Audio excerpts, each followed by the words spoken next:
Welcome to my YouTube channel Vikas Sir Accountancy Classes.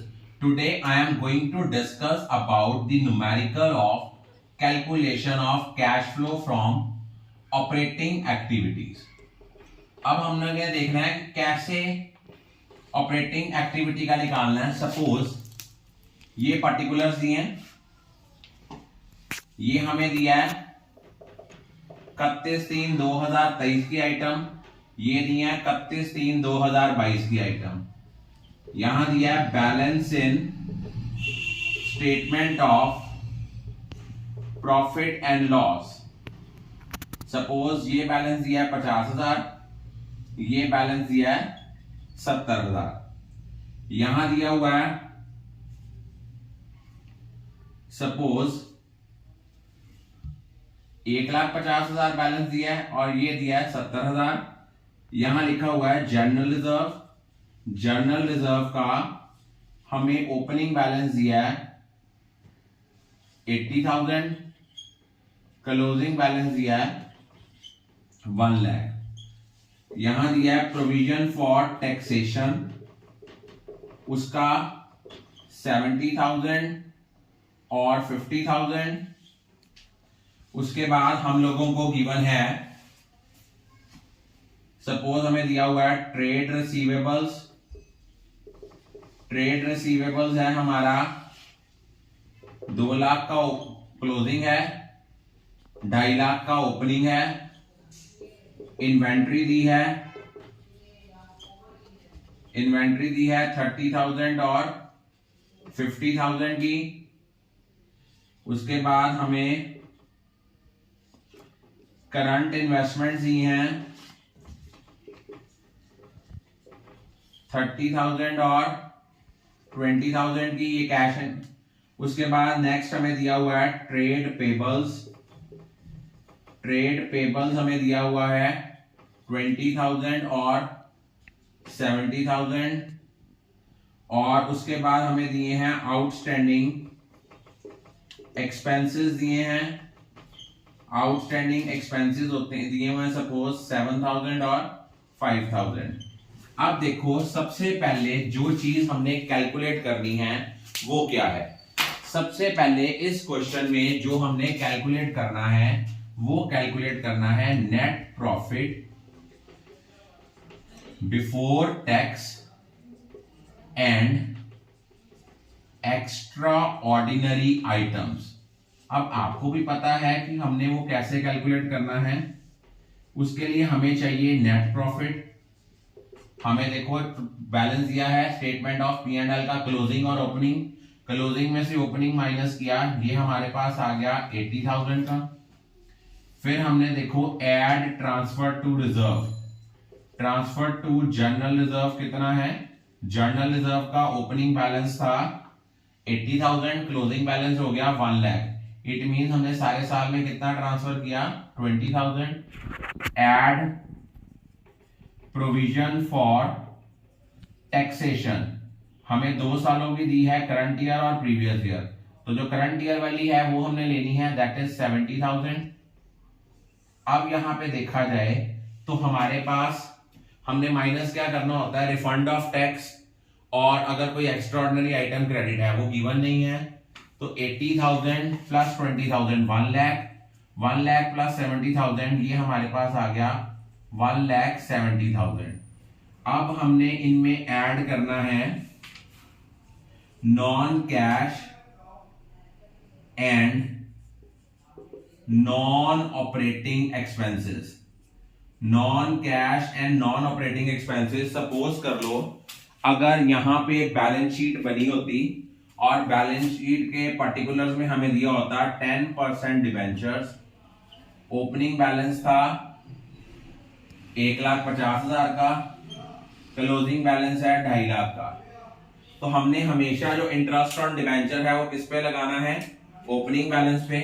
यहां आपने कर देना था ऐड इंटरेस्ट ऑन डिबेंचर्स, वो आपका कितना आया था 15,000। आपकी जो नॉन ऑपरेटिंग इनकम थी वो कोई भी नहीं थी, हेडिंग डालना है, वो आपकी नील है। 1,70,000 में 15,000 ऐड किया, ये आ गया 1,85,000। ये क्या आया, ये है आपका operating profit before working capital changes. ये आपका वर्किंग कैपिटल चेंजेस से पहले का ऑपरेटिंग प्रॉफिट आया। अब देखो करंट एसेट को इंक्रीज हो रहा है, ट्रेड रिसीवेबल था आपका 2,50,000 का और उसकी क्लोजिंग बैलेंस है आपका 2 लाख का। अगर 2.5 लाख से ये 2 लाख हो गया है, इट मीन आपके जो ट्रेड रिसीवेबल्स हैं ये कितने डिक्रीज हुए हैं, ट्रेड रिसीवेबल डिक्रीज हुए हैं 50,000 के, ये प्लस होंगे। उसके बाद देखो आपकी इन्वेंट्री जो है ये भी डिक्रीज हुई है 20,000 की, इसको भी ऐड करेंगे। उसके बाद देखो आपके ट्रेड पेबल आपके 50,000 के साथ कम हो गए हैं, तो हमने उनको क्या करना है, नेगेटिव है, हमने उनको माइनस करना है। उसके बाद दिया हुआ आउटस्टैंडिंग एक्सपेंसेस, ये इंक्रीज हुए हैं, और अगर आपके आउटस्टैंडिंग एक्सपेंसेस इंक्रीज हुए हैं ये 2,000 ऐड हो जाएगा। अब 1,85,000 में 72,000 प्लस करना है और 50,000 माइनस करना है, तो इट मीन हमने कितना ऐड करना है, नेट हमने 22,000 ऐड करना है। वो हमारे पास आएगा कैश जनरेटेड फ्रॉम ऑपरेशंस। वो हमारे पास कितनी अमाउंट आएगी, वो हमारे पास आएगी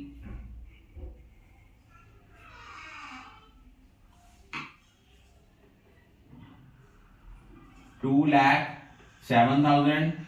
इनमें से टैक्सेस पेड माइनस करना है। टैक्सेस पेड कौन सा है, जो प्रीवियस ईयर की फिगर है वो आपने क्या कर देनी है, माइनस कर देनी है।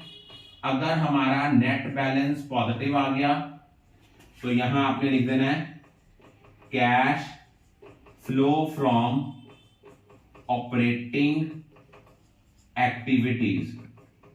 दोबारा देखिए, हम लोगों ने क्या करना है, जब भी हम लोगों ने ये क्वेश्चन हमें ये दिया हुआ है, उन्होंने कहा cash flow from operating activity निकालो। सबसे पहले निकालना है net profit before tax and extraordinary item. वो कैसे निकालते हैं, जितना नेट प्रॉफिट है, नेट प्रॉफिट कितना है, क्लोजिंग बैलेंस ऑफ P&L में से ओपनिंग बैलेंस माइनस कर दिया, 80,000 आया। ट्रांसफर टू रिजर्व है क्योंकि 80 से 1 लाख हो गया, 20,000 की ट्रांसफर है। प्रोविजन फॉर टैक्स कितनी है, provision for tax current year वाला बैलेंस लेना है, ये आ गया 1,70,000। अब इनमें नॉन कैश और नॉन ऑपरेटिंग एक्सपेंसेस ऐड करने हैं। वो कौन कौन से होते हैं, depreciation, amortisation, loss on sale of asset, वो हमें गिवन नहीं है। सिर्फ डिबेंचर्स का ओपनिंग और क्लोजिंग बैलेंस दिया है, तो हमने ओपनिंग डिबेंचर के ऊपर इंटरेस्ट कैलकुलेट कर लेना है, 15,000 वो किया, ये आ गया operating profit before working capital changes, क्योंकि हमारी नॉन ऑपरेटिंग इनकम कोई भी नहीं थी। जब हमारे पास operating profit before working capital changes आया, अब हमने वर्किंग कैपिटल चेंजेस कैसे लेने हैं कि करंट एसेट में कितना चेंज आया, करंट लायबिलिटीज में कितना।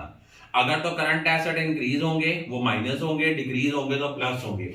ट्रेड रिसीवेबल आपका डिक्रीज हो गया, इट मीन 50,000 ऐड हो गया। इन्वेंट्री आपका इंक्रीज हुआ, इसलिए वो आप देखो आपकी जो इन्वेंट्री थी, आपकी इन्वेंट्री बी जो है वो क्या हुई है, ट्रेड ये थे आपके बेटा, ये ट्रेड रिसीवेबल्स थे, ये इन्वेंट्री थी, ये दोनों डिक्रीज हुए इसलिए ये प्लस हुए हैं।